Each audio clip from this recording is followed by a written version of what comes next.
અઠવા વિસ્તારની કુખ્યાત મિંડી ગેંગના સભ્ય મોહમ્મદ કૈઝર ઉર્ફે મિંડી સહિત અન્ય 2 સાગરીતોને પિસ્ટલ સાથે ઝડપી પાડતી સુરત શહેર SOG police commissioner Anupamsinh Gehlot નાઓએ આગામી યોજાનાર લોકસભાની ચૂંટણી અનુસંધાને શહેરમાં કાયદો અને વ્યવસ્થાની પરિસ્થિતિ જળવાઈ રહે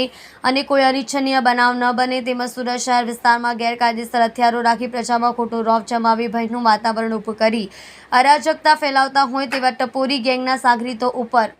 વોચ રાખી તેમના વિરુદ્ધ સખ્ત કાર્યવાહી કરવા માટે સૂચના આપી હોય અધિક પોલીસ કમિશનર ક્રાઇમ નાયબ પોલીસ કમિશનર રાજદીપસિંહ નકુમ એસઓજીના માર્ગદર્શન હેઠળ એસઓજીના પીઆઈએપી ચૌધરીની સૂચના મુજબ એસઓજી દ્વારા કામગીરી કરવામાં આવી છે. એસઓજીના PSI AP Jebaliya, PSI RN Solanki ના માણસો સુરત શહેર વિસ્તારમાં પેટ્રોલિંગમાં હતા. દરમિયાન એએસઆઈ ઇમ્તિયાઝ ફકરુ મોહમ્મદ તથા હેડ કોન્સ્ટેબલ જક્ષીભાઈ શાંતિભાઈ નાઓને અઠવા વિસ્તારની મિંડી ગેંગના હાલમાં ગુજ સિટોકના ગુનામાં કોર્ટમાંથી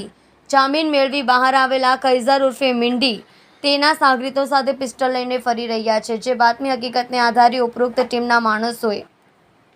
વહેલી સવારના લસકાણા પાટિયા રાધે ડેરી સામે જાહેરમાં રોડ ઉપર વોચ ગોઠવી ત્યાંથી પસાર થતી હ્યુન્ડાઈ એલેન્ટ્રા કાર નંબર GJ5JE 7722 ને ફિલ્મી ઢબે આંતરી તેમાં સવાર આરિફ મિંડીના પુત્ર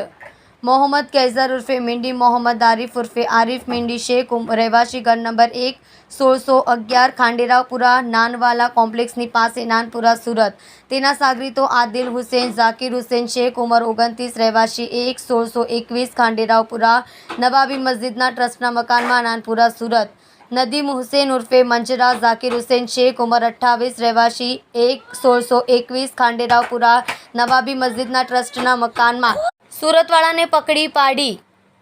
તેઓ પાસેથી ગેરકાયદેસર રીતે રાખેલ પિસ્ટલ નંગ 1 કિંમત ₹50,000, મોબાઈલ ફોન તથા 4 વ્હીલર કાર સહિત કુલ ₹7,30,000ની મત્તાનો મુદ્દામાલ કબજે કરી છે. મજકૂર આરોપી વિરુદ્ધમાં સરથાણા પોલીસ સ્ટેશનમાં આર્મ્સ એક્ટ મુજબનો ગુનો દાખલ કરવામાં આવ્યો છે. કલ્પેશ રાણા સાથે જોતા રહો ન્યૂઝ 9 ગુજરાતી, સુરત.